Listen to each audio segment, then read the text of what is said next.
আয় আল্লাহ, যারা দুনিয়া থেকে অ্যাক্সিডেন্টে চলে গেল, শাহাদাতের মর্যাদা দান করে।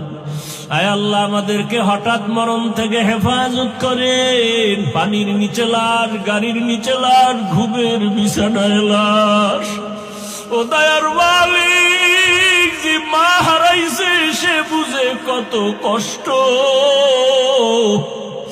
যে ব্যক্তি আপনজন হারায় ফেলছে তার সিনাটা ভাঙ্গা।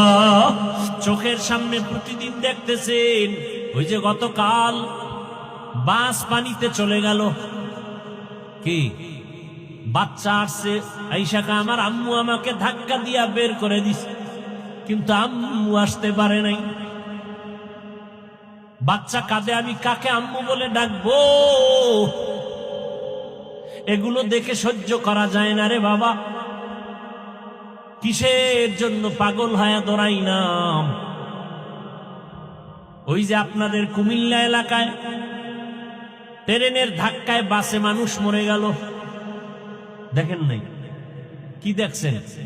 ঈদের জামা কাপড় পরে আছে, দেখেন নাই? ঈদের বাজার জামা কাপড় সব পরে আছে।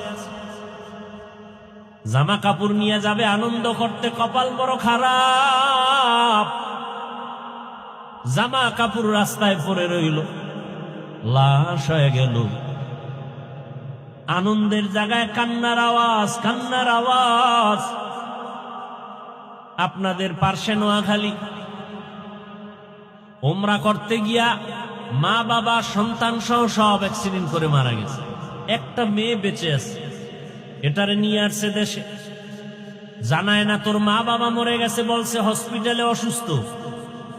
যখন আর লাশ আনতে পারে না, ওই মেয়েটাকে এতদিন খেলনা দিয়ে আনন্দ দিছে, কিন্তু যখন কানে আওয়াজ দিছে তোর আব্বু আম্মু নাই, বাচ্চাটা হাউমাউ করে কান্না করে, আমি কাকে আম্মু বলে ডাকবো, কাকে আব্বু বলে ডাকবো?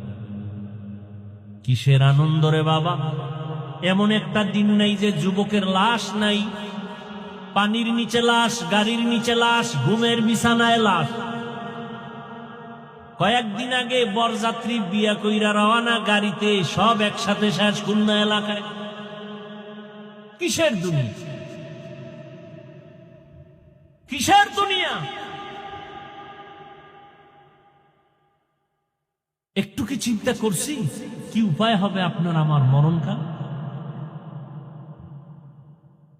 হে খোদা দয়াময় রব্বুল আলামিন,